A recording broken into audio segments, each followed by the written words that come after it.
Valentina, partiu, pé esquerdo, uma bomba! Gol!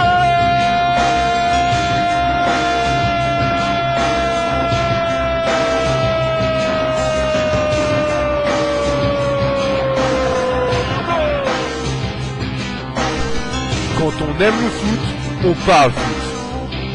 C'est vous qui créez le débat. Bonsoir à toutes, bonsoir à toutes, bienvenue dans l'émission Quand on aime le foot, on parle foot, oui, d'où les rendez-vous tous les mardis 21h, 22h, et oui, nous sommes encore présents ce soir, comme tous les mardis j'ai envie de dire. Et oui, ce soir, une grosse émission avec Ali qui sera notre tweet live, il sera en direct alors avec nous sur Twitter, il reprendra toutes les phrases importantes des chroniqueurs et aussi de l'invité qui, je vais vous le présenter juste après, mais bien sûr avec moi comme tous les mardis soirs, Flo, Émilie, Thomas. Bonsoir, mesdemoiselles, messieurs. Bonsoir, bonsoir à tous. Bonsoir À toutes.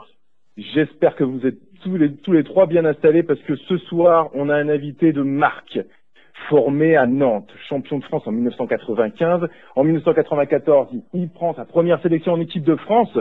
25 sélections après en équipe de France. Après, il a joué à Marseille, Parme, Lyon, Montpellier, Toulouse, Bastia et je passe les derniers au Qatari aussi pour finir sa voilà tout à fait Tom, pour finir sa saison, on va dire sa carrière, sa grande carrière.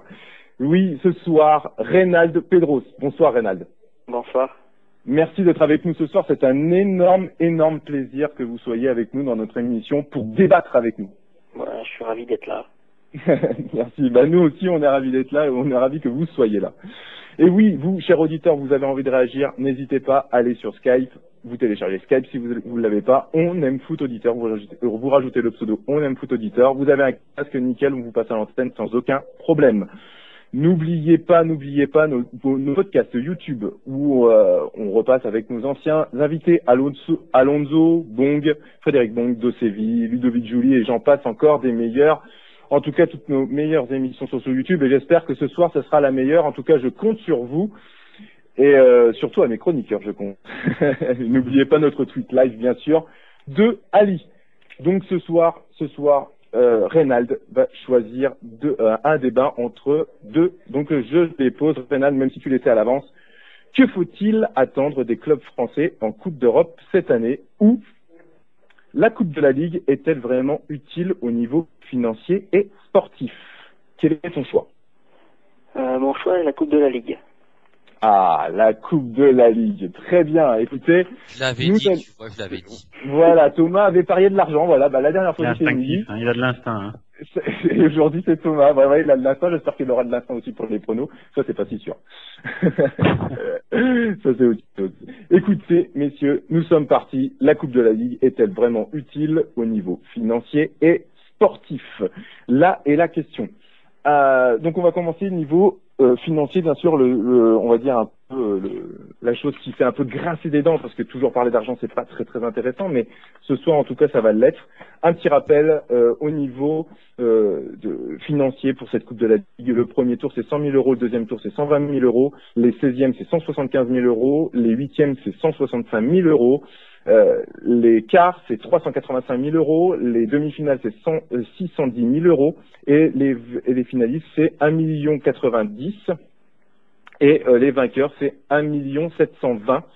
Voilà, le cumul des gains qu'il fait pour le vainqueur, ça fait 3 375 euros, et oui, c'est pas l'euro million ce soir, en tout cas, c'est la Coupe de la Ligue.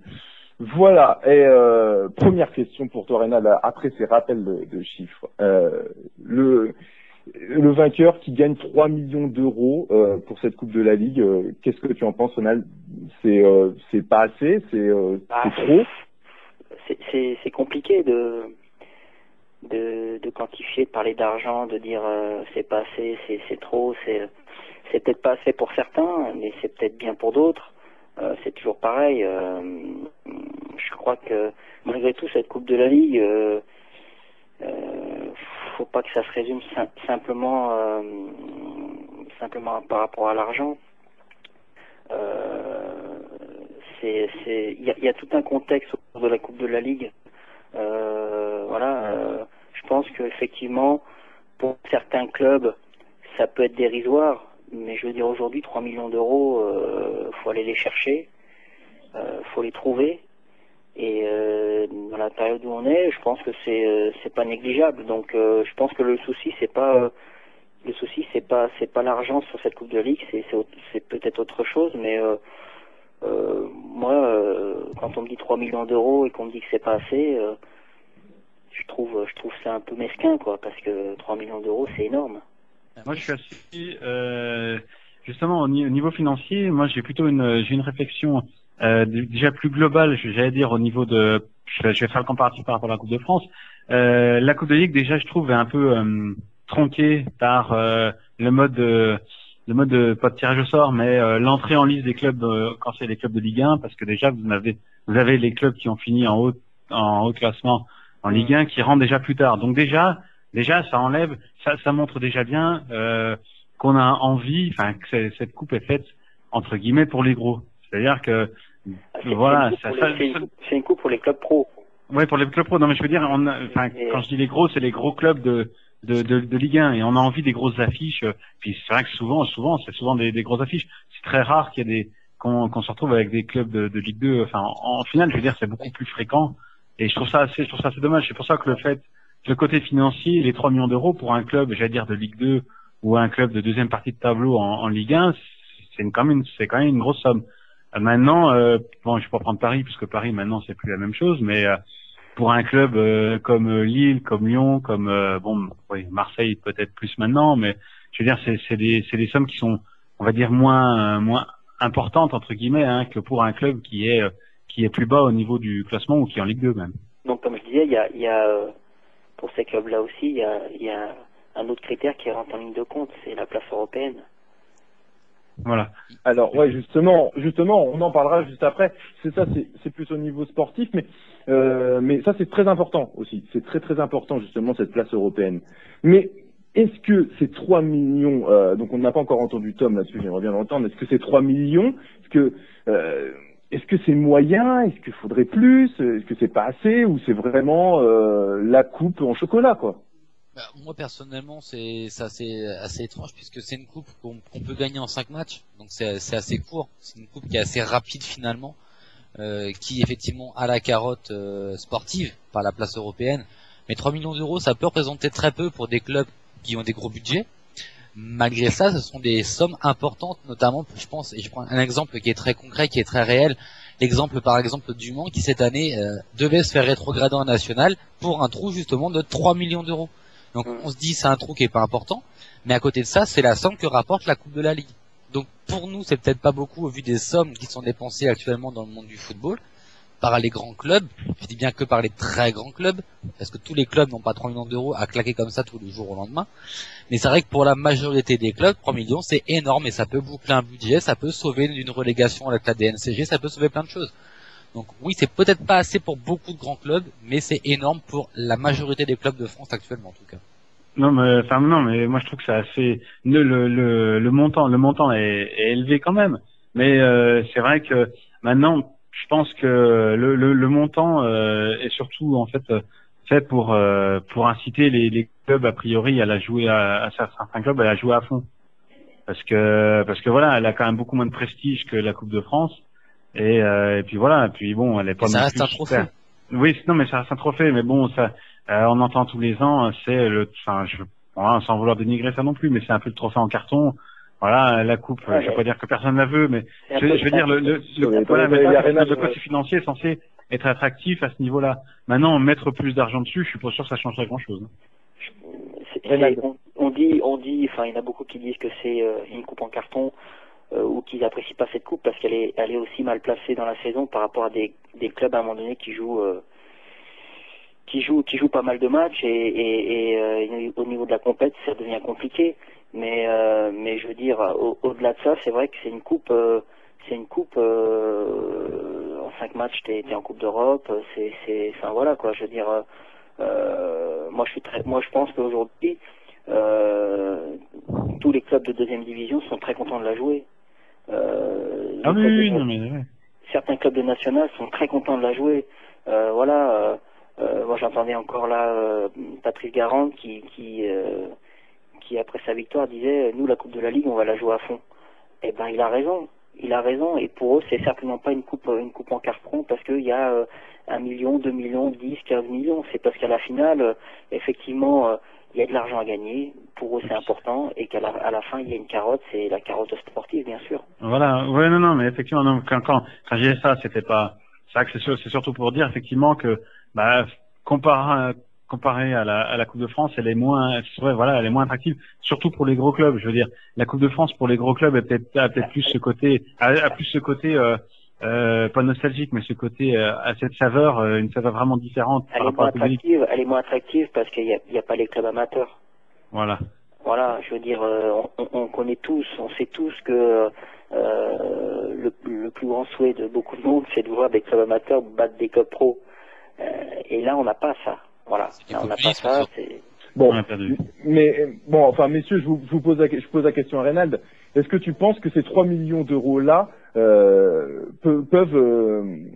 ces présidents peuvent pousser justement leur club à aller plus loin pour 3 millions, ou c'est vraiment ça leur passe au-dessus, c'est vraiment l'enjeu sportif qui est primordial? Moi, c'est les deux. Moi, encore une fois, je pourrais pas comprendre qu'un club puisse négliger cette partie financière, parce que qu'ils ont tous besoin, quoi qu'ils puissent en dire aujourd'hui. Mais ce qui est le plus important dans tout ça, c'est que il y a 5 matchs à jouer, il y a effectivement 3 millions à gagner, bref. Mais au bout des 5 matchs, si tu gagnes la Coupe de la Ligue, t'es en Coupe d'Europe, et la Coupe d'Europe, c'est bien plus que ça, quoi. Donc effectivement, les présidents peut-être pas donnent comme premier objectif de gagner la Coupe de la Ligue, mais je pense que ça doit être un objectif sportif, et pour les joueurs et pour l'entraîneur, d'aller le plus loin possible dans cette compétition pour essayer d'aller au bout, quoi. Mais moi je trouve qu'il y a quand même une différence par rapport à l'endroit, enfin, où on se positionne. Moi, évidemment, côté supporter, là, on veut malgré tout la gagner, mais les dirigeants, effectivement, ça fait une manne financière. Côté joueur, je pense que côté joueur, c'est surtout le côté sportif. Parce que les 3 millions d'euros, bah oui. c'est pas eux que ça intéresse. Enfin, bon, il y a des primes, etc. Mais je veux dire, c'est pas ça qui va les motiver. Ouais, le souci, à mon avis, le souci principal de cette coupe, c'est surtout, effectivement, comme le disait Renan tout à l'heure, et c'est son positionnement. Et surtout cette finale à 5 journées de la fin du championnat, qui dénature, en plus, la fin du championnat de Ligue 1 déjà. Cette coupe est mal faite, et il y a un calendrier, je trouve, personnellement surchargé, déjà. Mais bon, c'est vrai que c'est malgré tout, c'est pas le côté financier, à mon avis, qui doit poser problème dans cette coupe, hein. C'est son côté malgré tout attractif, mais je veux dire sportivement, par rapport à ce que ça représente, par rapport à, je vais pas dire à l'enjeu qu'il y a au bout, parce qu'effectivement il y a une place au Stade de France, etc. Mais c'est surtout par rapport, en fait, à l'engouement qu'elle suscite justement autour. Il y a la comparaison avec la Coupe de France, comme je disais tout à l'heure, et là il y a une sacrée différence. Surtout, il y a pas de comparaison, quoi. Il n'y a aucune comparaison avec la Coupe de France. Je veux dire, la Coupe de France, c'est toujours existé. Enfin, c'est quelque chose de mythique, quoi. Voilà. Au point de vue émotionnel, bien sûr que il y a beaucoup plus d'émotions dans cette Coupe de France. Mais, oui, tout à fait. Mais ça reste encore une fois, ça reste. On peut prendre l'exemple de Marseille qui sauve sa saison parce qu'ils gagnent la Coupe de la Ligue et ils sont européens, quoi. Voilà, c'est vrai que sans ça, je veux dire, ça peut enlever une épine du pied de certains clubs, malgré tout, qui font des saisons moyennes, et ça, c'est pas négligeable. Tout à fait. C'est pour ça que je voudrais vous dire aussi que la Coupe de France et la Coupe de la Ligue, oui, c'est sûr, c'est pas comparable. En plus, c'est pour les grands clubs et pour les clubs complètement différents. Moi, j'aimerais bien avoir l'ami d'Émilie avant de passer au point sportif. Niveau financier, alors qu'est-ce que tu en penses? 3 millions, ça te passe au-dessus, ou tu trouves quand même que c'est quand même attractif pour les clubs? Bon, non, ça me passe au-dessus, bien sûr. Ben oui. Non, mais je déconne. Non, sincèrement, je pense que c'est un essor pour les petits clubs qui en ont besoin et qui ont la chance, avec leurs performances et leurs prestations, d'aller plus loin. Maintenant, pour les gros clubs, ça fait du bien. C'est beau d'être en Coupe de la Ligue. Faut voir. Maintenant, je trouve ça un petit peu exorbitant. Après, peut-être que je vais poser une question un petit peu stupide, mais elle vient d'où tout cet argent? Ça vient d'où? LFP. La LFP, la Ligue. Ouais. C'est pas, oui, c'est pas la F. Les sponsors et les investisseurs de la LFP. Voilà. C'est la différence avec la fédération, parce que la fédération super manque d'argent, etc. Mais là, c'est la Ligue, donc c'est pas la même chose en plus. Voilà, l'argent est un peu vient d'autre part, on va dire ça. Après, la question effectivement qu'on pourrait se poser, c'est qu'on ne cesse de crier que la fédération française donc manque d'argent, donc n'a pas assez d'argent pour aider les clubs amateurs. Mais à côté de ça, on a une LFP qui est entre guillemets riche puisqu'elle reverse 3 millions d'euros tous les ans, voire plus, même beaucoup plus, puisque 3 millions c'est que pour le gagnant, pas pour tous les participants de la compétition, en Coupe de la Ligue. Est-ce que pour vous c'est pas assez paradoxal finalement cet aspect financier? Mais moi je suis d'accord, je te rejoins dans ton analyse. Le problème c'est que t'as la fédération et la LFP, je veux dire c'est pas entre guillemets la même gestion directe. Je veux dire l'argent elle vient pas du même endroit, elle va pas au même endroit non plus. Donc voilà, maintenant c'est clair qu'effectivement on voit bien que la fédération manque de moyens, c'est d'ailleurs pour ça qu'a priori personnellement c'est mon avis, c'est pour ça entre autres que Laurent Blanc il est parti. Mais la fédération fait des réductions assez drastiques. D'ailleurs c'est assez logique, mais la Ligue justement donc a plus de moyens et puis voilà. Mais à la Ligue et donc au sport professionnel de donner un coup de main au sport amateur, c'est là la vraie question finale.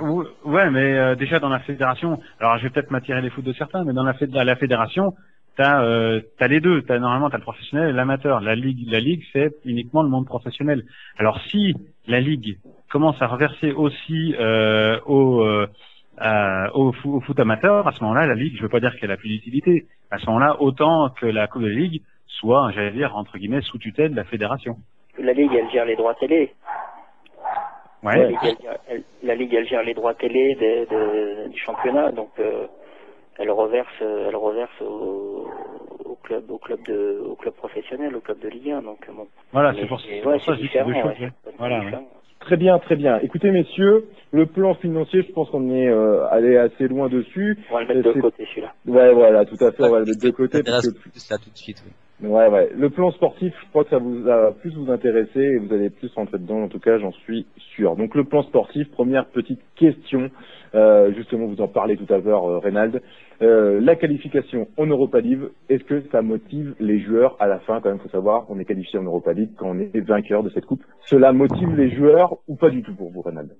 Bien sûr que ça motive les joueurs. Je pense que ça me surprendrait qu'un joueur me dise un jour, je suis pas motivé pour jouer l'Europa League. Moi, ça me choquerait. C'est déjà arrivé. C'est déjà arrivé, un Girondin. On l'a bien parlé l'année dernière. Ouais, on en a déjà parlé l'année dernière sur un débat comme ça. Et un Girondin donc je citerai pas le nom, a dit tout simplement, cette coupe au chocolat, je la jouerai pas, ou un truc dans ce genre-là. Et puis après, ils ont été qualifiés, et après, se sont trouvés qualifiés, et qui bizarrement, ont voulu la jouer parce qu'ils étaient qualifiés. Donc voilà. Ouais, non, mais c'est voilà, quoi. Quel bonheur ils ont d'être sur le terrain, de pouvoir jouer, pouvoir faire des matchs de Coupe d'Europe. Enfin voilà, quoi. Je veux dire, si aujourd'hui on crache sur une coupe, c'est le monde à l'envers, quoi. Je veux dire, dans ce cas-là, ils changent de métier, ils vont à la pêche, et puis. Voilà. Ça peut être un bon sport aussi. Hein. Ouais, c'est sympa. Pas mal aussi. Ouais, mais je veux dire, effectivement, là-dessus, je rejoins Renan. Quand tu fais, à mon avis, tu fais du foot, c'est pour, en plus, ça fait une Nino Palmarès, même si c'est pas, ça a moins glamour que la Ligue des Champions ou que le championnat, effectivement. Mais je veux dire, ça reste quand même une vitrine, hein. Voilà, non, mais je veux dire, c'est un début, c'est quelque chose, quand même. Voilà, je veux dire, tu joues la Coupe d'Europe, t'es exposé, on te voit, si t'es bon, peut-être que ça te permettra d'aller ailleurs ou quoi, donc, voilà, ceux qui disent qu'elle est pas importante ou qu'elle c'est une coupe en bois, ceux-là, faut qu'ils arrêtent de jouer au foot, et puis voilà. Et justement, Renato, qu'est-ce que tu penses, toi, des clubs comme Paris l'année dernière, qui était qualifié en Coupe de l'UEFA et qui a mis son équipe B quasiment toute la compétition? Moi, j'ai vu jouer Paris. Je suis allé les voir jouer l'année dernière, et même s'ils avaient mis leur équipe, une équipe mixte un peu, les joueurs qui étaient sur le terrain, ils étaient à fond, quoi. Voilà. Moi, j'ai pas vu des joueurs, traîner les pieds. J'ai pas vu des joueurs ne pas être à 100%. Enfin, voilà, quoi. Je trouve que Paris a fait un beau parcours l'année dernière. Bon, Mais voilà, après encore une fois, c'est une question aussi c'est une question d'effectif aussi. À un moment donné, il faut faire des choix, c'est sûr. Il y a le championnat, il y a la coupe. Qu'est-ce qu'on fait? On joue le titre, on n'y est pas, et il nous manque peut-être, on est deuxième. Voilà, c'est le plus important, c'est quoi? Enfin voilà. Il y a toujours ces questions qui reviendront. Alors est-ce que si c'est la Ligue des Champions, c'est les mêmes soucis? J'en sais rien, mais moi je pense qu'une coupe d'Europe, faut la jouer à fond. Coupe d'Europe, faut la jouer à fond. Je suis d'accord avec. Moi, je suis d'accord là-dessus, mais le problème, c'est que même si les joueurs qui sont sur le terrain vont la jouer à fond, souvent, les équipes en fait se concentrent sur le championnat, ce qui est tout à fait logique. J'allais dire, sur le championnat, c'est le quotidien, et c'est ce qui permet après, justement, de finir, pourquoi pas européen à la fin de l'année. Mais pour en revenir à la Coupe de Ligue, c'est vrai que cette idée de pouvoir jouer la Coupe d'Europe en fin de saison, la saison d'après, effectivement, c'est super important. Ouais, comme on disait pour certains joueurs. Maintenant, ce qu'il y a, moi, je reviens toujours sur cette idée de calendrier. Cette coupe est vraiment mal placée. Je suis désolé, cette coupe. Cette coupe, c'est n'importe quoi. Et quand tu vois, coupe, elle est truquée surtout. Quand voilà, tu vois que le premier et le deuxième du championnat peuvent pas se rencontrer avant la finale et qui tombent directement en quart, c'est truqué. Clairement. C'est ce que je disais en début d'émission. Tu peux pas, t'as pas un tirage au sort à la limite comme t'as en Coupe de France où ça paraît un peu plus aléatoire, ou j'espère quand même complètement aléatoire. La Coupe de Ligue, c'est fait uniquement pour le 10 mètres, c'est fait pour avoir des grosses affiches, c'est tout. C'est fait uniquement pour ça. Il y a pas à chercher. Et c'est ça le problème. C'est pour ça, à mon avis, je vais pas dire qu'elle est mal aimée, mais qu'elle est mal perçue. Et je pense qu'aussi, c'est pour ça aussi que certains clubs se servent de cette coupe justement pour faire jouer des joueurs, par exemple du centre de formation, des jeunes, des joueurs qui sont en manque de temps de jeu. C'est pas pour ça que ces joueurs-là. C'est une compétition qui sert à rien, quoi. Non, je dis pas, non. Attendez. Ça peut être perçu aussi pour être une coupe de rattrapage pour les clubs qui sont un peu loupés en championnat. Oui, ça peut, effectivement. Mais moi, pour moi, cette coupe, c'est contrairement à la Coupe de France où les clubs vont avoir plus envie justement de la jouer parce qu'elle est plus prestigieuse. La Coupe de Ligue, pour moi, ça sert surtout à faire des tests, à mon avis, pour pas mal d'équipes. Le problème est là, parce que je vais pas dire non plus que les joueurs qui vont sur le terrain, même s'ils jouent pas beaucoup pendant la saison, et quand ils jouent ces matchs-là, ils se donnent pas à fond. Si, je suis sûr qu'ils ont envie justement de se donner à fond, qu'ils se donnent à 200%, etc. C'est pas le problème. Le souci, c'est que les entraîneurs, à mon avis, s'en servent plus effectivement pour faire pour faire jouer des joueurs qui sont sur le banc d'habitude. Et c'est ce qui fait justement que cette coupe est un peu dénigrée. Enfin, moi, c'est mon point de vue. Moi, je suis pas d'accord du tout, en fait. Vas-y, Émilie. Pour certains clubs, la Coupe de la Ligue, ça reste une bouée de sauvetage. Il y en a, on n'a pas gagné ça, c'est pas grave, il y a la Coupe de la Ligue. Donc, pour certains, c'est test, comme pour on peut revenir comme pour l'aspect financier. Il y en a pour certains, c'est test. Pour d'autres, c'est tout, et ça permet de se raccrocher à quelque chose quand il n'y a plus rien derrière. Ouais, mais regarde quand même si tu regardes les équipes sur la dernière saison, majoritairement, on aura peut-être une ou deux exceptions près, mais majoritairement, les équipes, en fait, ils mettent des remplaçants sur le terrain, etc. Mais en se disant, de toute façon, voilà, ils mettent pas 11 remplaçants non plus, Je sais que ça, faut pas exagérer non plus, mais je veux dire, ils mettent des joueurs, ils font tourner l'effectif. C'est rare quand même qu'une équipe va mettre son équipe type pendant toute la compétition, quoi. Très bien, justement. Alors, juste, Chris, si tu me permets, est-ce que cette compétition, elle est pas faite pour permettre aux gros clubs qui se sont vautrés en championnat, justement, d'avoir malgré tout une place européenne et donc de permettre à la France d'avoir un meilleur indice UEFA à la fin de l'année? Oh, il y a du boulot, Mais non, mais quand tu vois avec Marseille qui s'est vautré cette année en championnat, c'était l'occasion pour eux d'être européens et donc d'avoir des chances de remonter l'indice UEFA plutôt que de voir une équipe comme Rennes ou comme Saint-Etienne ou autre, se faire planter au bout de tour en UEFA. Et est-ce que c'est pas aussi un piège aussi, Tom, parce que rappelle-toi aussi que Quevilly a failli être en Europa League. Alors en Europa League, il fallait un gros concours de sortie, sont des circonstances. Oui, non mais c'est la Coupe de France. Non mais la Coupe de France. Non mais je suis. Par rapport à la Coupe de France, avant. Ah d'accord, pardon. Non mais ce que je veux dire, c'est que par rapport à l'année dernière, Quevilly a failli aller en Europa League. Ça aurait pu être quand même, certes, ça aurait été avec des circonstances énormes, mais ça aurait pu quand même arriver. Imaginez-vous Quevilly en Europa League. Qu'est-ce qui serait passé pour l'indice UEFA? Qui font qu'un tour. Il me semble d'ailleurs qu'à l'époque, j'avais entendu un des dirigeants justement de Quevilly dire que s'ils gagnaient la coupe la Coupe de France, ils laissaient leur place quand même malgré tout Ouais, à. j'ai entendu ça aussi. Oui, parce que de toute façon, ça leur faisait plus de frais qu'autre chose. C'était Là, plus c'est pas compliqué. pareil quand Et même. ils tenaient en compte l'indice UEFA justement. C'est un club de national qui se déplace en coupe, effectivement, ça risque de leur faire pas mal de frais aussi. Hein. Voilà, puis la ça aurait Europa été- League est pas forcément rentable dans les premiers tours. Tout de suite, quoi. Mais bon, Malgré tout, c'est vrai que forcément, la Coupe de Ligue, c'est la Coupe des professionnels, c'est une coupe faite pour, comme le disait Thomas, pour avoir des clubs, on va dire entre guillemets, à grosse renommée en Ligue Europa de manière sûre, parce que c'est d'ailleurs pour ça que les gros clubs sont protégés et puis rentrent déjà au niveau de la compétition un peu plus tard. Hein. Puis d'ailleurs, c'est ce que je disais tout à l'heure. C'est complètement anormal. Si on veut une coupe qui soit attractive, il faut quand même qu'il y ait un minimum d'égalité entre tous les clubs. Voilà, qu'on fasse rentrer tous les clubs de Ligue 1 en même temps et qu'il n'y ait pas de truc de tirage au sort. C'est une parodie de coupe. Voilà, ouais, non, mais c'est exactement pour ça qu'elle est un peu dénigrée parce que tout le monde s'en rend bien compte et c'est ça qui est énervant. J'ai une petite question pour vous, justement. Cette finale est mise cette année le 20 avril. C'est-à-dire qu'il reste encore 5 journées de Ligue 1 et de Ligue 2. Il doit rester 4 journées, pardon, de Ligue 2. Donc, pensez-vous pas que justement, est-ce que c'est judicieux de la mettre justement à ce moment-là, le 20 avril? Qu'est-ce que vous en pensez, vous, Reynald? Est-ce que c'est bien de le mettre le 20 avril alors qu'il reste derrière 5 journées de Ligue 1, très importantes quand même pour justement le titre qui peut encore se jouer? ouais, c'est sûr qu'elle est, elle est pas très bien placée, mais ce qu'il y a, c'est que elle commence de bonne heure parce qu'elle commence maintenant et elle est longue. Je veux dire, elle est longue. Je veux dire, on dit qu'il y a 5 matchs. On dit qu'il y a 5 matchs, mais elle est longue hein, quand même. Hein.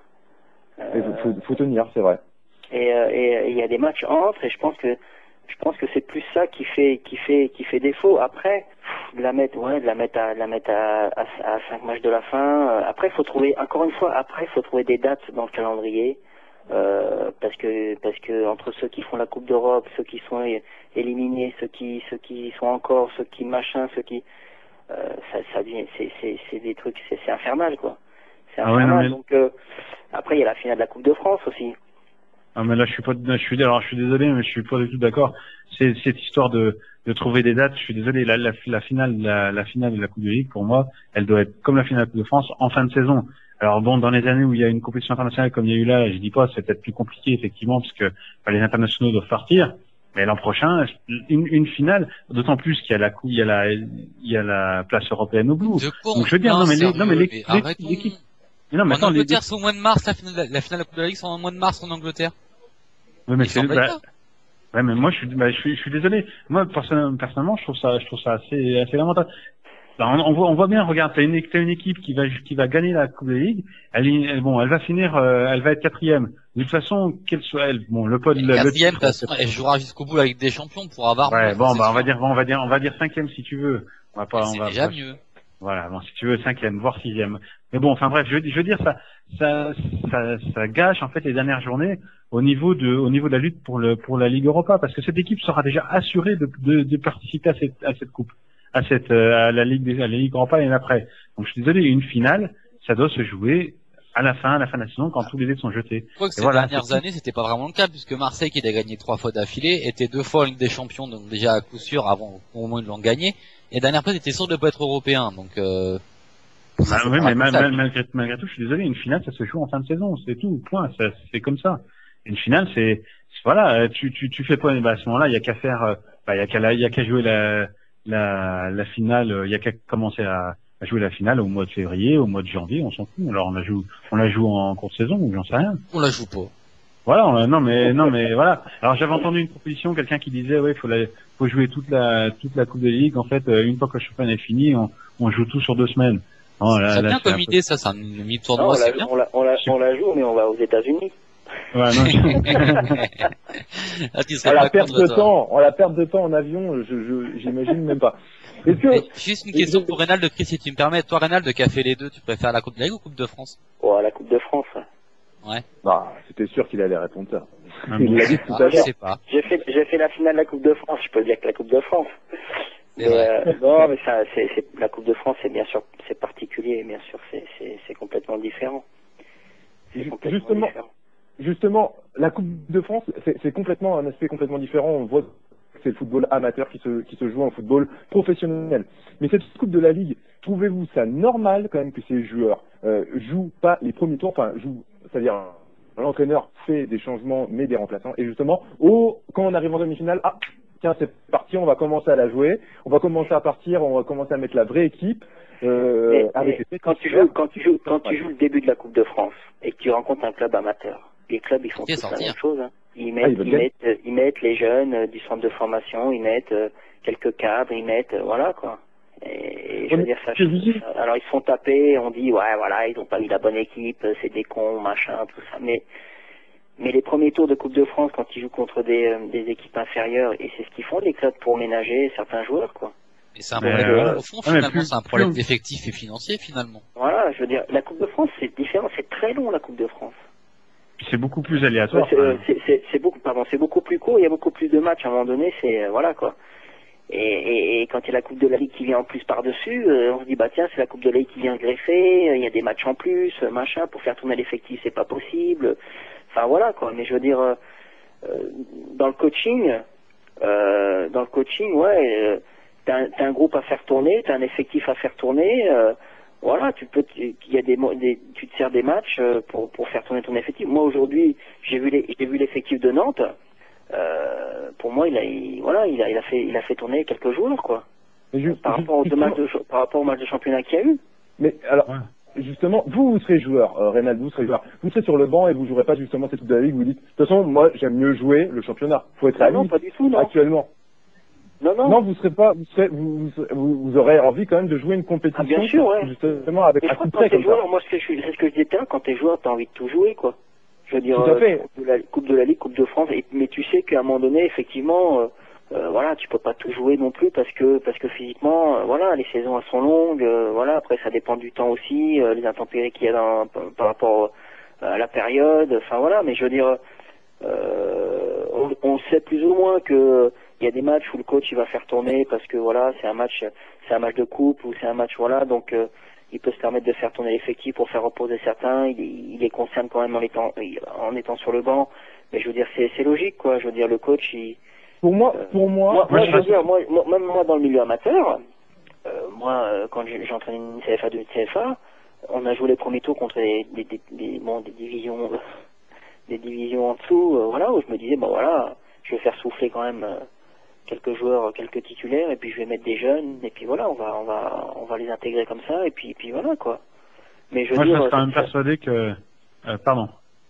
Non, je reste quand même persuadé qu'il y a quand même certains joueurs, alors pas forcément au niveau de la Coupe de Ligue, pas forcément au niveau national, ou Ligue 2, mais je reste persuadé qu'il y a des joueurs, les clubs pro, non, mais les clubs en fait, les grands clubs, je reste quand même persuadé qu'il y a certains joueurs, non pas qui vont moins s'investir dans les matchs parce que j'ose espérer quand même que c'est des professionnels, mais je pense qu'il y en a qui sentent qu'il y a forcément entre guillemets moins d'enjeux, puis c'est pas forcément tout le temps des affiches super glamour, donc voilà, et ils vont pas lever le pied, mais bon, c'est toujours moins intéressant de jouer face à, je sais pas moi, face à une nationale que jouer, je sais pas, face à Paris. Est-ce que finalement le problème de cette Coupe de la Ligue, c'est pas justement le championnat qui est trop important, trop éreintant, cumulé au manque d'argent, donc à la manque d'effectifs, au manque d'effectifs? Mais moi, ça fait des matchs en trop. Pour faire 3 coupes, il faut avoir un effectif important. Et qu'il y a beaucoup de clubs qui n'ont pas cet effectif aussi important que ça, quoi. Personne n'a ça, à part Paris. En plus, si tu rajoutes par-dessus la Coupe d'Europe, il y a la Ligue 1, la Coupe de France, la Coupe de l'UEFA ou la Ligue Europa ou la Ligue des Champions, plus la Coupe de Ligue, ça fait trop. Alors pour des clubs qui ont que le championnat, qui sont sortis rapidement en Coupe de France, voilà, la Coupe de Ligue, ils peuvent la jouer, il leur reste que le championnat et la Coupe de Ligue. Voilà, ça peut jouer. Mais un club, on a bien vu des clubs comme Lyon et Marseille, là, qui étaient encore sur 4 tableaux très très tard. Ça a été quand même assez difficile la fin de championnat. Pour être bon en France, il faut s'appeler Manchester City, avoir 60 joueurs pro, tous avoir 3 équipes premières, et puis tu y arrives. Hein. Mais c'est tout. Non, mais il faut avoir un effectif quand même animé en conséquent pour pouvoir jouer sur tous les tableaux. C'est clair. Et le championnat, ça reste le pain quotidien, ça reste ça ça reste ça qui détermine la fin de la saison, qui détermine la saison suivante. Et l'argent que tu vas recevoir championnat en fin de saison. Bah voilà, Moi, le championnat c'est prioritaire. C'est tout. Tu t'aperçois que tu prends le comparatif avec les clubs amateurs en Coupe de France, ceux qui font des parcours importants, ils ont beaucoup de mal en championnat après à trouver le cap parce que voilà, les effectifs sont hyper réduits et puis qu'à un moment donné tu payes ça quoi. Moi, je suis pas trop d'accord avec vous. Faut pas avoir 15 000 joueurs, ceci, cela. En Angleterre, en Angleterre, ils ont peut-être des structures complètement différentes, certes qu'en France, mais jouent très souvent les grands clubs actuellement en France, comme Lyon, comme Marseille, peuvent pas garder tout le temps leur même effectif. Je suis d'accord, faut faire tourner automatiquement, t'es obligé de faire tourner des joueurs. Mais faut pas un énorme effectif. Non, mais attends, il y a une grosse différence. Ils ont quand même plus de joueurs de qualité qu'en France. Non, je suis pas du tout d'accord avec toi. Il y a des clubs, des petits clubs en Angleterre, qui arrivent en finale de FA Cup ou en Carling Cup sans aucun problème. Et pourtant, ils ont un effectif pareil que la Ligue 1, et pourtant, c'est des joueurs qui viennent de division d'Angleterre en dessous. Et il n'y a pas de souci. Alors certes, après, quand ils arrivent en quart de finale ou en demi-finale, ils se font exploser parce que physiquement, automatiquement, ça lâche. C'est normal. Mais moi, ce que j'arrive pas à comprendre, c'est pas ce que j'arrive pas à comprendre, c'est plutôt que cette Coupe de la Ligue, c'est plutôt, on va dire, pour les entraîneurs, un effet où qu'on peut justement lancer les jeunes. Cette Coupe de la Ligue, c'est que pour lancer les jeunes. À partir de la demi-finale, il y a que les gros qui commencent à jouer. Tout évidemment, parce que tu commences à avoir le bout, tu commences à te dire, tiens, j'ai peut-être une chance de la gagner, on va peut-être jouer ça sérieusement maintenant. Ah, forcément, hein, quand tu vois que le Stade de France se rapproche, que t'as une chance qu'il te reste plus que 2 matchs pour gagner, tu commences à prendre ça au sérieux. Hein. Justement, est-ce que messieurs ce soir et mademoiselles, est-ce que cette Coupe de la Ligue, est-ce qu'il faut la garder ou faut pas la garder? À toi, Reynald, toi tu la gardes, toi tu serais à la tête de. Moi, je la garde pas, moi. Tu la gardes pas, ok. Moi, tu la supprimerais, tu garderais quand même cette Coupe de France, qui est mythique. Mais donc cette Coupe de la Ligue serait sautée. Flo, ton avis là-dessus? Moi, je suis du même avis. Hein. Tu vires la Coupe de la Ligue. Désolé pour les clubs de Ligue 2 ou de National, mais bon, qu'est-ce qu'il y a comme club? Qu'est-ce qu'il y a comme club pro hors Ligue 1 qui a remporté la Coupe de la Ligue? C'est dans l'histoire. Il y en a, je sais pas, il doit se compter sur le doigt d'une main, même pas. La place qualificative pour la Ligue Europa, je la reverse, je la remets en jeu, au niveau de la Ligue 1. Ça te fait comme ça, t'as vraiment les gros clubs limite qui vont aller directement en Coupe d'Europe l'année d'après. Il n'y a pas au moins de trucage au niveau du tirage au sort. Il n'y a pas tout un embrumage pour nous faire croire que c'est équitable pour tout le monde et tout. Voilà, qu'on arrête de prendre aussi les gens un peu pour des crétins. Je suis désolé. C'est une mascarade cette coupe. C'est une mascarade dans la manière C'est une mascarade. Très bien. Émilie, toi, ton avis là-dessus, toi, tu la supprimerais ou tu la garderais? Non. Moi, je la garderais. Toi, tu la garderais. Et pour ta réponse, Flo, c'est Guignon en 2000. Voilà, ça en fait un. Ça fait un. C'est l'exception qui confirme là. Oui, mais ça fait un. Non, mais je suis désolé. J'ai rien contre l'équipe de Guignon. Mais voilà, ils ont d'ailleurs. Si, on voit que tu es contre l'équipe de Guignon, clairement. Contre la Ligue 2. Tu es contre la Ligue 2. Exactement. Ouais, je le savais. Bravo, allez Monaco, j'ai envie de dire. Ouais, Thomas.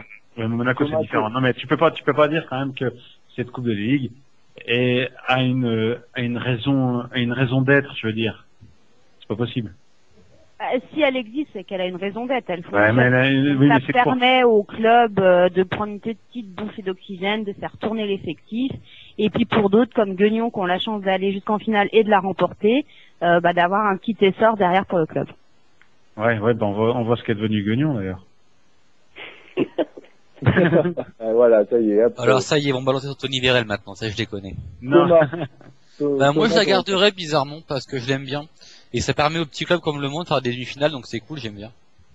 Oui, bien sûr, Thomas, je le rappelle, est supporter du Mans. Et il en faut. Ben oui, maintenant on est un peu obligé, je crois, pour toi. On est deux. Voilà. C'est vrai. Écoutez, oui, on est deux. crois qu'on a été complet sur cette Coupe de la Ligue. Financier ou sportif, en tout cas, il y a plus de noms. Enfin, oui, il y a plus de noms. Il y a plus de noms parce que pour ma part, moi, je la garderai pas non plus. Donc oui, il y a plus de noms pour pas la garder cette Coupe de la Ligue, en tout cas ce soir. On verra prochainement ce que fera Thierry après avec peut-être les taux d'audience aussi. On verra tout ça. De toute façon, tant qu'il sera à la tête de la Ligue, lui, il la gardera. C'est son chouchou, sûr. hein. C'est sa perle, hein. C'est son truc. C'est lui qui l'a créé, donc oui. Ah bah ouais, il va pas se tirer une balle dans le pied, hein. C'est sûr. Écoutez, on revient juste après ça avec la deuxième partie de Quand on aime le foot, on parle foot. Tous les mardis, de 21h à 22h, Quand on aime le foot, on parle foot, arrive sur les antennes de RTS, avec des invités de marque. Mathieu Sévi, ici Ludovic Joly. Ici Wagner Eloi. Ici Franck Signorino. Ici Amélie Fabriès. Ici Galtier Jordan. Ici Babiane Jean-Michel. Quand on aime le foot, on parle le foot. Et je l'écoute sur RTS Radio. Football.fr, l'appli foot à télécharger gratuitement sur votre iPhone. Retrouvez toute l'actu du premier site communautaire foot en France, les articles, les brèves et les news des meilleurs blogueurs de Football.fr. Paroledefoot.com, c'est réaction, analyse et interview. Tout ça sur paroledefoot.com.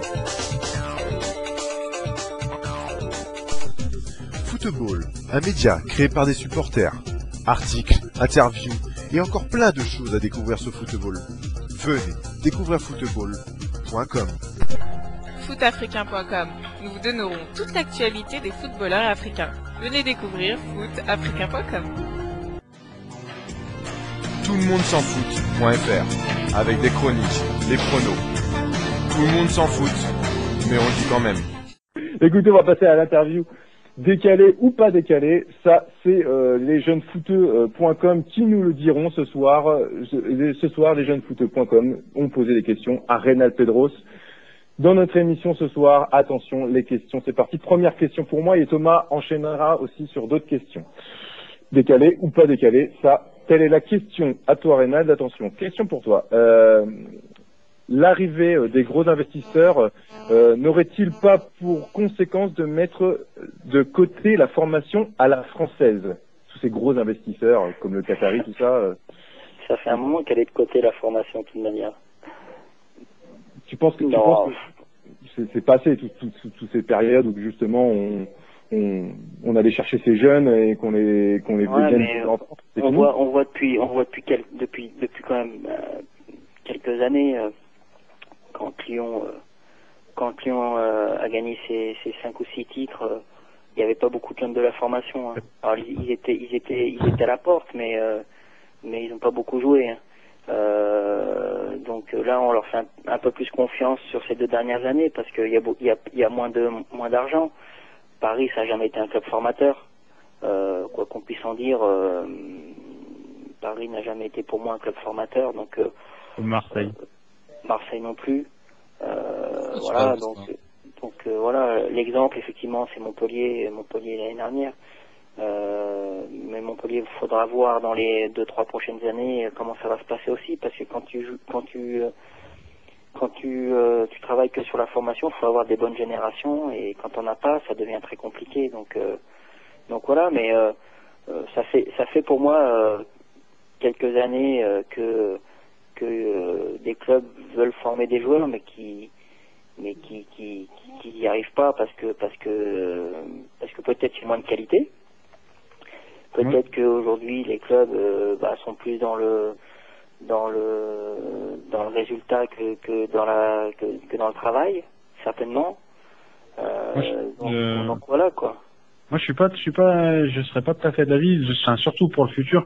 Je vois au contraire les clubs, à mon avis, vont, même si la formation n'a pas forcément été mise de côté, enfin, chez certains clubs, oui, mais je pense qu'on va y revenir beaucoup plus profondément parce que avec la crise financière qu'il y a et le fait justement que les clubs ont beaucoup moins d'argent, on voit bien effectivement donc avec Lyon, entre autres, que les clubs vont pas pouvoir faire du recrutement. Alors sauf certains effectivement comme Paris.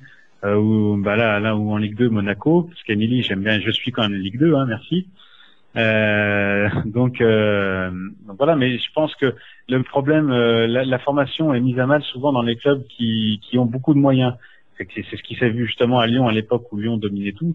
C'est que voilà, il y a plus un club peut recruter, a beaucoup de moyens pour recruter des joueurs qui sont déjà au top niveau. Forcément, les jeunes joueurs qui arrivent derrière, ils ont du mal à s'imposer. Très bien, Tom, vas-y, ta question. Alors moi, effectivement, j'ai quelques questions pour notre ami Reynald de ce soir, et il y aura effectivement en outre la future question mythique de quand on aime le foot. Première question pour toi, Reynald. Est-ce que tu es plutôt couleur jaune ou couleur bleue, sous-entendu plutôt Nantes ou équipe de France? Oh, Nantes.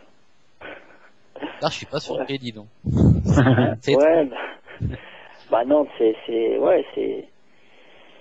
c'est très particulier pour moi parce que ça reste le club vraiment le club qui a fait que je suis devenu international, j'ai été champion de France, qui m'a fait connaître, voilà. Donc quoi qu'il arrive, c'est vrai que Nantes pour moi reste un club à part. Hein. Donc tu viens de me squeezer ma deuxième question qui était quel est le meilleur club où tu es passé, donc j'ai ma réponse. Nantes. Je pense que là on va pas épiloguer. Une question copain, tiens, pour toi Reynald, est-ce que tu es plutôt loco ou EDEC? Afin de choisir un, il n'y a pas d'autre joker. Sur le terrain, ils avaient bien sûr des caractéristiques complètement différentes, mais je pense que je suis plutôt locaux. Plutôt pas triste, donc. Ouais. D'accord. On y passera le message. Moi, je l'appellerai pour lui confirmer. J'ai une petite question, Tom, et après je te ferai toujours une question de jeunefoot.com. Entraîner le FC Nantes, ça te plairait? On reste sur Nantes, alors vous enchaînez. Hein. Ça c'est ouais, bien sûr, mais ça c'est la question qu'on te pose tout le temps, je parie. Hein. Souvent, mais bon, faut être réaliste, quoi. C'est-à-dire pourquoi? Aujourd'hui c'est compliqué. Il y a un entraîneur qui est en poste. Voilà, moi, je dois encore passer mon DEPF parce que je l'ai pas encore. Ça fait que 4 ans que j'entraîne. J'ai encore beaucoup de choses à apprendre. Alors bien sûr, d'entraîner Nantes dans un futur proche, ça me plairait bien, mais chaque chose en son temps, quoi. D'accord. Thomas, vas-y, enchaîne. Alors, j'ai encore quelques petites questions. Est-ce que tu es plutôt Gérard Rouillot ou Aimé Jacquet? Ah, c'est pas facile, ça. Ah, je sais. C'est exprès. C'est pas facile, je dirais. Comme c'est... le dilemme. Comme c'est Gérard Rouillet qui m'a fait jouer en équipe de France le premier, je dirais Gérard Rouillet. D'accord. Autre petite question qui est celle-là est pour nos amis des SOS Ligue 2 qu'on soutient et qu'on ne cesse d'encourager. Plutôt 18h45 ou 20h, 20h30? Sous-entendu, la Ligue 2 plutôt à 18h ou à 20h? Ouais. Ça se discute parce que moi je trouve que par exemple les matchs à 20h, 20h30 au mois de décembre, au mois de janvier, c'est très compliqué. Bon, je préférerais 18h45. Et donc, et il y en a effectivement qui sont plutôt Being Sport, comme Jordan qu'on avait reçu il y a pas longtemps, Jordan Galtier, qui joue à Arles-Avignon, qui lui était plus pour 18h45 aussi, pour les mêmes raisons que toi, Reynald, en fait. Puis je trouve que après, je dirais que pour les joueurs aussi, c'est un moyen aussi de finir le match plus tôt, de récupérer, il y a plein de choses après qui en découlent. Jouer à 20h30, c'est vrai que on finit très tard, et encore une fois, le temps par rapport à la période, c'est très compliqué de jouer à 20h30. Donc en amateur, on joue à 18h. Et je trouve que c'est une bonne heure. C'est le samedi, je crois, en amateur, en CFA. Samedi 18h, je trouve que c'est une bonne heure. Donc 18h45, voilà, ça me va. Et donc, dernière question, la question mythique de l'émission maintenant, la question existentielle de l'émission, la question femme, la question Emily, la question girl. Monsieur Reynald Pedro, c'est-il plutôt slip ou caleçon? Plutôt caleçon. Mais je trouve que le port du slip bien porté, c'est pas mal. D'accord. Mais cela te va-t-il? Un slip bien porté, je trouve ça pas mal. D'ailleurs, j'en porte de plus en plus, même si je porte plus de caleçons, des boxers, pas des caleçons.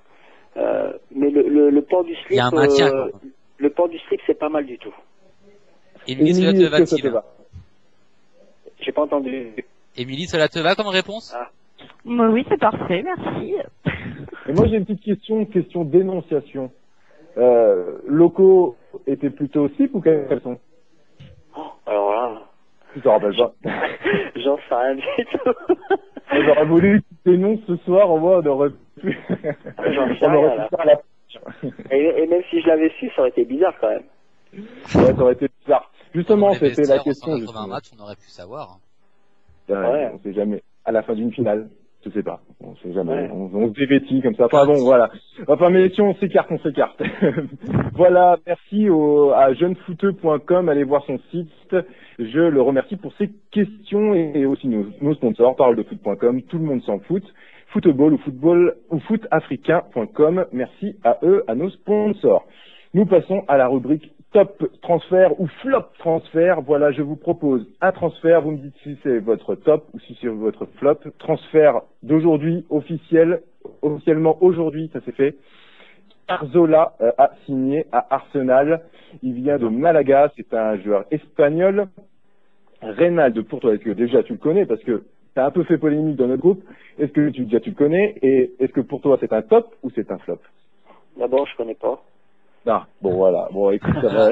On est deux, Reynald, on est deux, c'est très bien, merci. Non, je vois pas qui c'est. Alors, Cazorla, il a été sélectionné aussi pour l'Euro, hein, il était plus souvent sur le banc, certes, je vous l'avoue.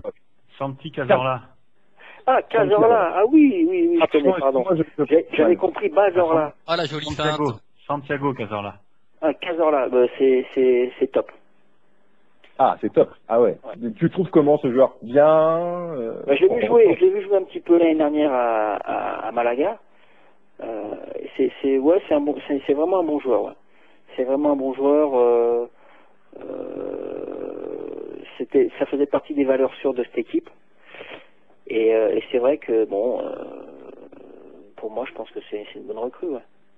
Très bien. Excusez-moi, j'ai mal prononcé, donc je le reprononce. Santi Cazorla. Voilà. Ouais. C'est mon téléphone. Ouais, mal. Non, c'est que je prononce mal en fait, c'est tout. Je prononce mal. C'est quand même, non mais il a quand même. J'ai regardé. Tom, je suis quand même surpris. Il a quand même 45 sélections en équipe nationale. Ah ouais, non, mais c'est un bon joueur. Sélection veut pas dire que tu joues. Non, c'est si 45 sélections. Enfin, il a été 45 fois sur le terrain depuis 2008. Il a été avec Villarreal à l'époque. Je pas trop la Rora il a quand même passé un bon moment à Villarreal. Je sais plus combien, il a dû passer 4-5 ans à Villarreal. À l'époque où Villarreal justement marchait très bien. Ouais. Et moi personnellement, je crois que le montant du transfert c'est autour de ces 23-24 millions, non, c'est ça? Enfin. Qu'est-ce qui s'est passé pour Arsène? Il a cassé sa tirelire ou quoi? 23 millions sur un joueur Arsène, ça va pas? C'est vrai que c'est pas vraiment dans les habitudes, hein. Mais Flo, on te demande si c'est ton top ou si c'est ton flop. C'est surtout ça la grande question. Ah bah pour moi c'est un top. Un gros top pour Flo là, ça y est. Non mais c'est alors par rapport au montant, c'est quand même élevé. Maintenant par rapport au niveau du joueur, il y a pas photo, c'est quand même. Tous les montants de toute manière sont élevés, hein, donc. Ouais non mais je veux dire, oui, de toute façon oui, oui c'est vrai. Mais bon, toujours est-il que je trouve que c'est une très bonne recrue. Ouais. C'est vraiment une bonne recrue. À mon avis, il va avoir, il va montrer de très belles choses à Arsenal. Ouais. C'est vraiment le style de joueur qui correspond au jeu d'Arsenal. Thomas, c'est ton top ou c'est ton flop? Moi, c'est un peu bizarre parce que c'est pas un joueur que je connais beaucoup. C'est un joueur que je connais beaucoup, je vais pas le mentir. Maintenant, pour qu'Arsène Wenger mette 23 millions sur un joueur espagnol, ça peut n'être qu'un très bon joueur, parce que 23 millions pour Arsenal, c'est quand même plus que conséquent. On n'est pas habitué depuis 10 ans, 12 ans, 13 ans à avoir des montants comme ça à Arsenal. Donc clairement non, ça peut être qu'un top, même si moi j'attends de voir ce que ça donnera sur le sol britannique et en première ligue, parce qu'on le sait, la Liga et la première ligue, ce n'est pas du tout la même chose, et beaucoup d'Espagnols sont mordus les doigts avec le temps. Donc j'attends de voir. Et bien sûr, la plus belle pour finir ce top et ce flop de transfert. Émilie, qu'est-ce que t'en penses toi? Alors voilà. Désolé, il va pas au Mans, hein. Je suis désolé. On a jamais eu Jeannot, nous c'est bon maintenant. Ludovic, Jérémy Janot, pardon, mais bon, ça fait pas le poids. Hein. Voilà. Enfin bref, ne nous égarons pas, je vais dire, je vais dire un top. C'est un top. Très bien, très bien. Et merci pour ce top et ces flop transferts. Enchaînons tout de suite sur les pronostics. Je donne la parole à Flo et à Émilie. À vous la parole pour les pronostics. C'est parti. Donc alors on va commencer donc avec on avait sélectionné donc 3 matchs avec Émilie donc pour qui correspondent donc à la journée de Ligue 1 et la journée de Ligue 2 du week-end prochain. On avait sélectionné donc Auxerre-Sedan pour la Ligue 2, Rennes-Lyon et PSG-Lorient. Voilà. Donc on va commencer. Il y a déjà Lyon. Et déjà Lyon, oui. Et Paris. Et ça commence déjà, tu vois. Déjà, tu vois le Lyonnais qui commence déjà à faire ses pronostics, il prend Lyon. Voilà. Déjà Lorient. Déjà Lorient, oui. Faut rappeler quand même que Émilie est une fan incontestée de Julie, donc Lorient, Julie, voilà. C'est incontestable. C'est pour ça qu'on a pris, parce que PSG Lorient, voilà, c'est pour Ludovic. Voilà, c'est pour ça qu'on a fait ce match. Donc, enfin bref, on va donc parlons de choses sérieuses. Alors, on va commencer par le match de Auxerre-Sedan, la Ligue 2, le match qui a lieu samedi donc à 14h. Donc je vais commencer tout de suite par vous donner les cotes. La victoire, alors actuellement, parce que les cotes peuvent évoluer, je vous le rappelle quand même jusqu'au dernier moment. Actuellement, la victoire de Auxerre donc est à 1,90, le match nul à 3,10 et la victoire de Sedan à 3,50. Donc Auxerre est clairement favori. Du côté de nos membres de la page Facebook de Quand on aime le foot, on parle foot, il y a pas, le score est sans appel. Là, il y a 63% des membres qui ont voté pour la victoire de Auxerre, 37% pour un match nul. Personne ne voit la victoire de Sedan. Donc voilà, les choses sont assez claires du côté de nos membres donc de la page Facebook. Alors après, je sais pas si les avis vont être différents ce soir. Alors je vais commencer par demander à Reynald s'il a un avis différent ou s'il suit l'avis justement de nos membres en donnant la victoire d'Auxerre ce week-end. Bah la logique effectivement, ce serait qu'Auxerre gagne. Hein. Ils ont bien démarré dans le championnat. Maintenant. Moi, j'aime bien. Il y a les matchs de la Coupe de la Ligue. Hein? Il y a des matchs de la Coupe de la Ligue qu'il faut pas. Et j'ai des résultats déjà qui peuvent vous intéresser si vous le souhaitez. Ouais. Mais vas-y, balance, et après on pronostiquera. Vas-y, Tom, et après Reynald pronostiquera par rapport à ça. Alors, ce soir, Auxerre et Sedan jouaient tous les deux à l'extérieur, tous les deux face à un club de national. Auxerre se déplaçait à Amiens et l'a emporté 2-1. Voilà. Sedan se déplaçait à Metz et s'est incliné dans les arrêts de jeu 3-2. Voilà. Mais maintenant, Reynald, c'est à toi de pronostiquer. Bah, moi, tu as les cartes en main. Moi, je suis d'abord très mauvais pronostiqueur. Ah. Je suis catastrophe. Bah, comme ça, aucun comme Chris, c'est bien comme Chris. Ouais, comme moi. Mais comme je supporte souvent des clubs parce que j'ai des gens que j'aime bien, des personnes que je connais. Comme à Sedan, l'entraîneur c'est Laurent Guyot, je vais mettre Sedan. Ah, voilà, bah voilà, il prend tout très bien, très bien. Quand même. Moi j'aime ça. Alors vas-y, Thomas, vu que tu veux enchaîner. Tom? Mais moi clairement, je vais être un peu de l'avis de Reynald, parce que moi je le fais aussi beaucoup à l'affectif, les pronostics. Et maintenant que je connais du monde à Sedan, des personnes qui devront nous rejoindre dans l'émission dans les prochaines semaines, notamment 2 joueurs, Damien Marc et Habib Belaïd. Moi, je vais être pour Sedan aussi sur ce match-là. D'accord, Sedan aussi, décidément. Bah, soit nos membres ont pas le nez fin, ou alors je sais pas, les avis sont complètement différents. Je vais passer la parole à mon acolyte Émilie. Moi je vais mettre Sedan, alors pas parce que sentimental, juste parce que depuis quand on regarde depuis le début du championnat, Auxerre a un peu en dents de scie. On gagne, on perd, on gagne, on perd, et là ils ont gagné, donc j'ai envie de dire ils vont perdre, donc Sedan. Enfin un avis technique, merci Émilie. Voilà, un avis technique, objectif, technique, voilà, ça, tu vois, ça c'est des. Ça c'est de la pronostiqueuse. Suivez Émilie, mettez de l'argent, 200 €, il faut mettre ce soir sur Sedan. 200 et bien sûr, c'est moi qui rafle les gains. Ouais, tout à fait, toujours. Chris? Moi, je vais dire Auxerre, écoutez, non, Auxerre, ouais, Sedan vont gagner, Chris il a voté pour Auxerre. Voilà, Sedan a gagné. Non, mais Auxerre, je pense que Auxerre va gagner sans aucun souci contre Sedan, même si prochainement il aura des invités dans l'émission peut-être, mais bon, non, Auxerre. D'accord. Alors de mon côté, je vais faire comme tout le monde, je vais pronostiquer un match nul. Donc voilà, parce que Sedan reste quand même une très bonne équipe de Ligue 2, et même si Auxerre vient de redescendre, même si bon, c'est quand même Auxerre va viser normalement la montée, Sedan aussi, donc je vois bien quand même les sangliers des Ardennes arracher un point à Auxerre. Voilà, on va passer au deuxième match.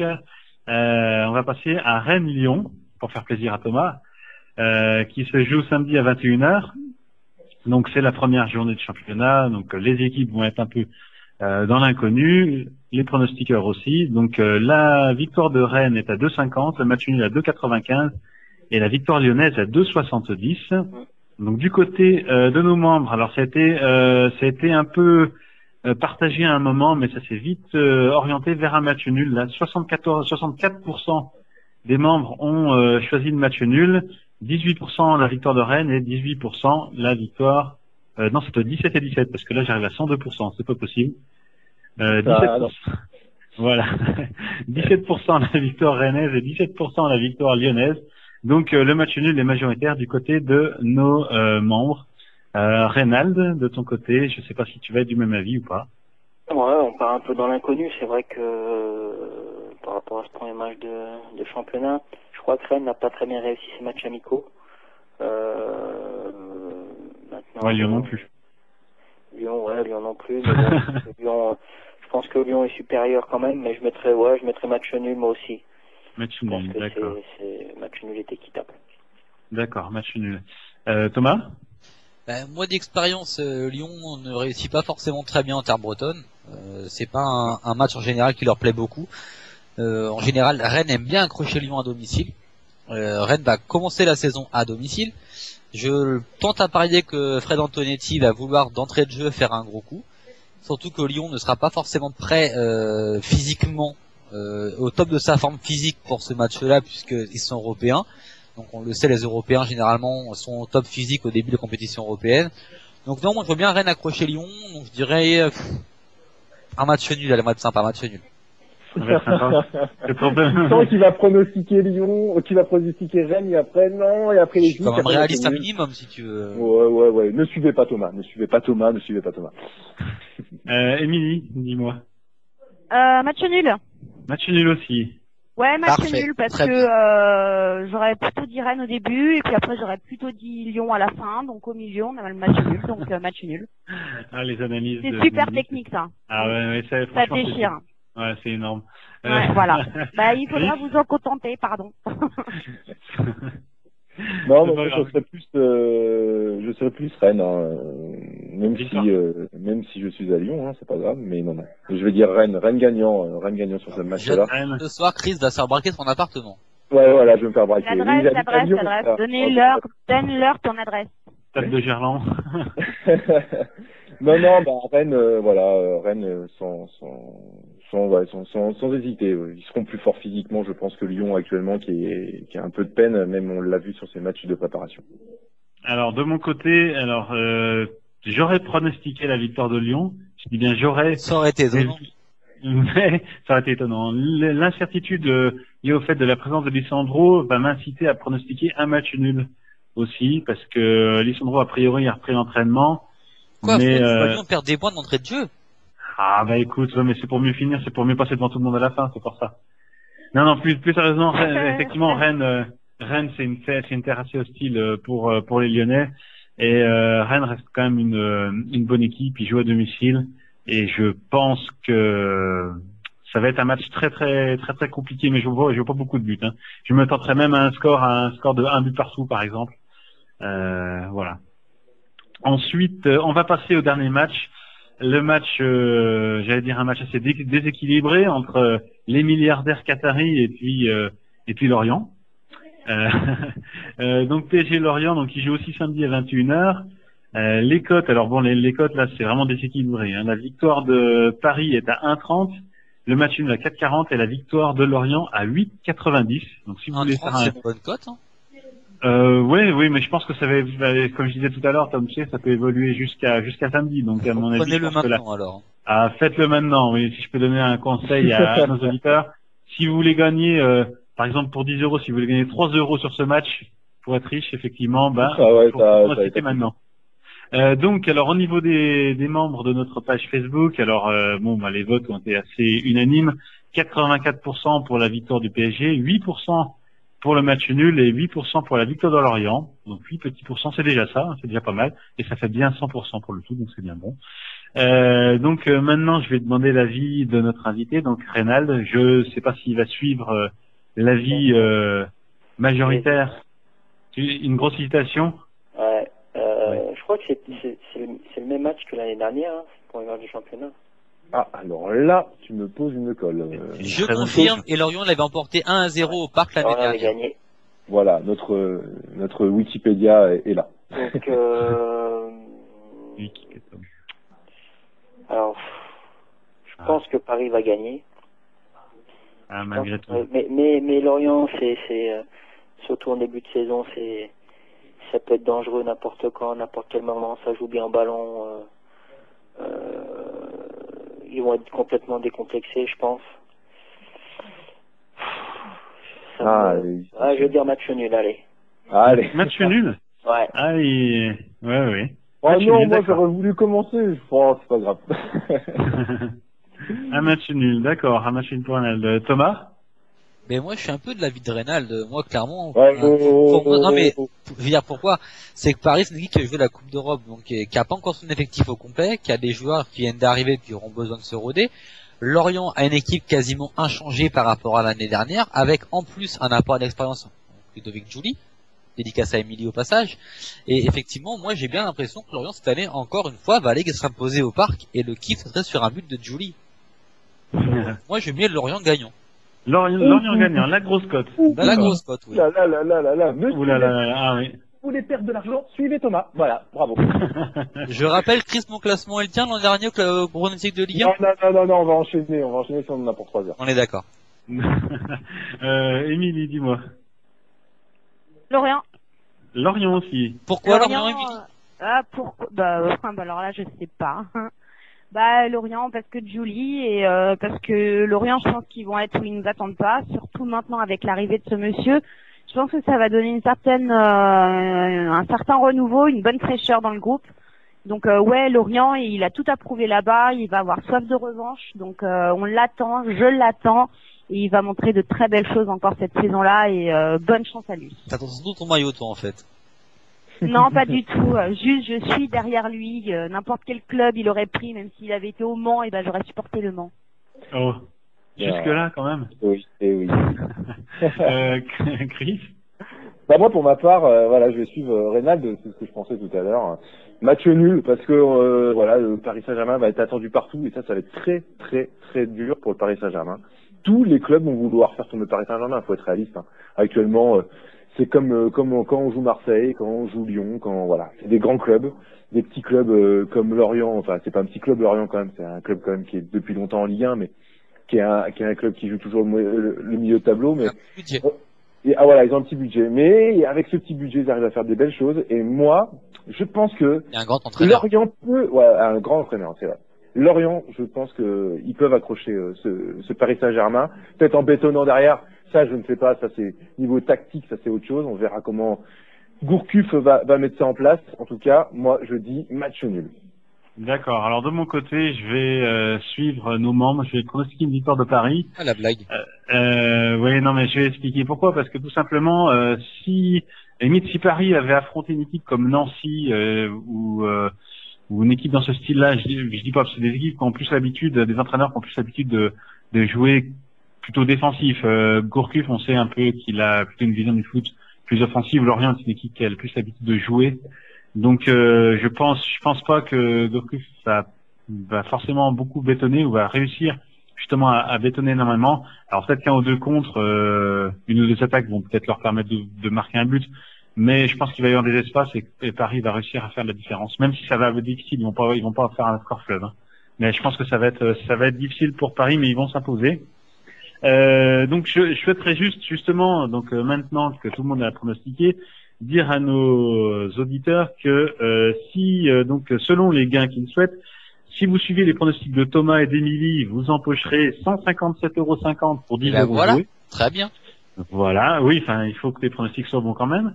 Si vous suivez les pronostics de notre invité Reynat, donc toujours pour 10 €, vous encaissez 108,50 €. C'est pas bien mal, aussi, Reynat, effectivement. pas mal. Ouais. Pour Chris, c'est 88 €. Pour ma part, si vous suivez mes pronostics, c'est 73,50 €. C'est nul. Et si vous suivez les pronostics de nos membres, c'est 61,50 €. Tous les pronostics seront publiés rapidement sur la page du groupe Facebook Quand on aime le foot, on parle de foot. Voilà. Très bien. T'as été complet, Flo. Très bien, très J'ai bien. une question pour vous, messieurs, si vous me permettez, sur le PSG. Est-ce que vous pensez que Zlatan, le grand Zlatan, va marquer sur ce premier match? Non. Émilie? Elle reste sans voix. Non. Non, une fois c'est bon, hein. Chris? Zlatan, on l'attend partout, tout le monde l'attend. Moi, je vais dire oui parce qu'il va tirer les pénaltys. D'accord, merci Chris. Reynal, à ton avis, Zlatan, premier match, pas premier match? Moi, je dis oui. D'accord. Je veux savoir, parce que les Parisiens aujourd'hui, les fans parisiens ont lancé une enquête dans ce sens, à savoir à bout de combien de minutes Zlatan marquera en Ligue 1 et offrait 2 places pour le parc à ceux qui pronostiqueraient correctement. Donc c'est pour ça que je voulais savoir. Et Émilie a quelque chose à nous dire en fin d'émission et après j'enchaînerai sur la phrase de l'invité. Oui, tout à fait. Merci de me donner la parole. Donc j'avais une petite question pour Pedro en fait. Si vous pouviez nous en dire un petit peu plus sur votre biographie et puis nous donner envie d'aller la lire un petit peu plus. Alors ma biographie, en fait, ça raconte tout simplement ma carrière, ce que j'ai vécu, les décisions que j'ai prises. Je raconte aussi un peu ma vie personnelle, les décisions que j'ai pu prendre. Donc voilà, c'est pour l'instant les retours que j'en ai sont plutôt positifs. C'est un livre, on m'a dit, qui était agréable à lire, qui me ressemblait. Donc voilà, c'est pas du tout un livre accusateur ni quoi que ce soit. C'était pas du tout dans le but. C'était juste pour raconter ma vie de footeux, ma carrière, et parce que c'est vrai que souvent les gens ont la finalité de ce qui se passe et la décision finale. Et moi, je voulais raconter aussi pourquoi les décisions elles ont été prises et pourquoi je les ai prises. Donc voilà, tout simplement. C'est un livre, j'ai eu beaucoup de plaisir à faire, donc voilà quoi. J'espère que les gens auront autant de plaisir à le lire. D'accord, c'est gentil. Dès demain, on sait déjà tout ce qu'on va faire. Alors, on le rappelle, la biographie qui s'appelle Le Complexe du Canari, donc aux éditions Idoine, c'est bien ça? Oui, c'est ça, ouais. Et voilà, on a été complet. Avec une belle photo de couverture, faut le signaler. Pas mal, hein. Elle est très très sexy la photo de couverture. Non mais oui, il est beau gosse, faut l'avouer. Et merci à Émilie de l'avoir rappelé effectivement. Oui, tout à fait. Merci à Émilie, c'est vrai. On aurait été complet comme ça.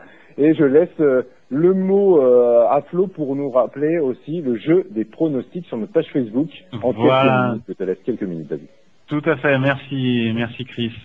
Donc effectivement, donc comme vous le savez, on a eu un jeu donc pendant l'Euro 2012, le jeu également des pronostics pour la saison de Ligue 1 passée. Donc la Ligue 1 reprenant, notre jeu reprend aussi. Donc le jeu donc s'appelle Ligue 1 2012-2013, le championnat des pronostiqueurs. C'est très simple. À chaque journée de championnat de Ligue 1, vous, donc nos membres et toutes les personnes qui souhaitent s'inscrire, devraient pronostiquer sur 10 matchs, les 10 matchs de Ligue 1, plus 2 matchs de Ligue 2.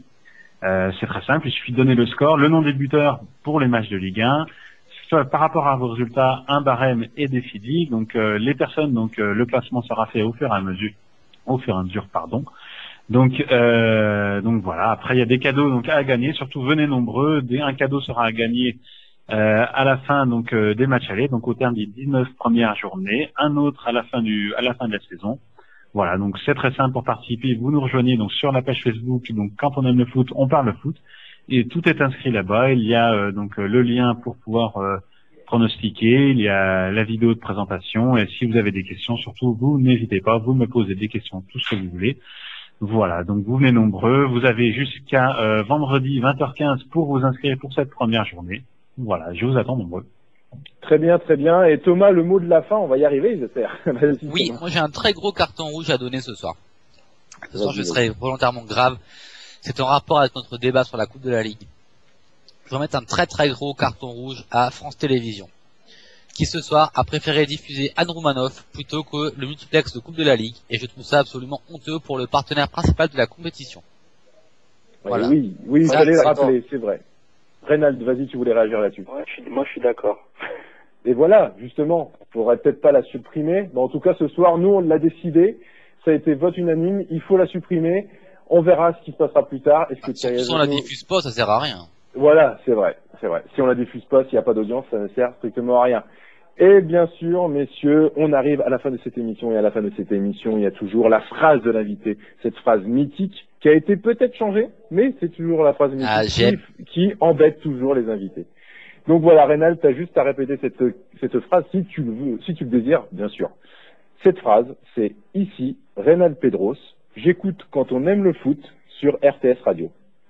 Ici, Reynald Pedros, j'écoute quand on aime du foot sur RTS Radio. RTF Radio. Très bien. C'était très bien, c'était pas mal. Oui, c'est bien, c'est bien. C'est pour ça.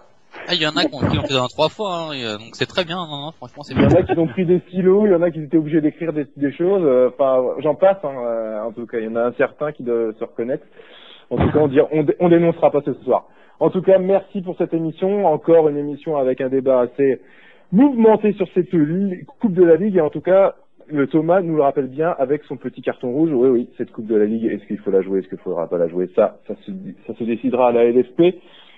Ce n'est pas de notre sort. En tout cas, j'espère que non. Mais bon, ça reste mon avis. Merci à toi, Reynald Pedros, d'être venu dans notre émission. C'est un énorme plaisir de vous avoir. Et vous revenez quand vous voulez. La porte est ouverte pour vous. Merci beaucoup. Merci à vous de m'avoir invité. Merci. Et je vous rappelle, chers amis, qu'on sera présent mardi prochain, 21h, 22h sur RTS Radio. À bientôt, chers amis. N'oubliez pas, demain, 20h sur RTS Radio, un jour au jeu. Merci à tous mes chroniqueurs, Flo, Émilie et à Thomas. Merci à vous 3. Merci à Ali qui était sur le Tweet Live. Merci à tous nos sponsors que je passe, surtout jeunefooteux.com, allez voir son site. Et merci à tous vous, chers auditeurs, parce que sans vous, on ne serait rien. Merci à vous, à bientôt. Valentir partiu, pé esquerdo, uma bomba! Gol!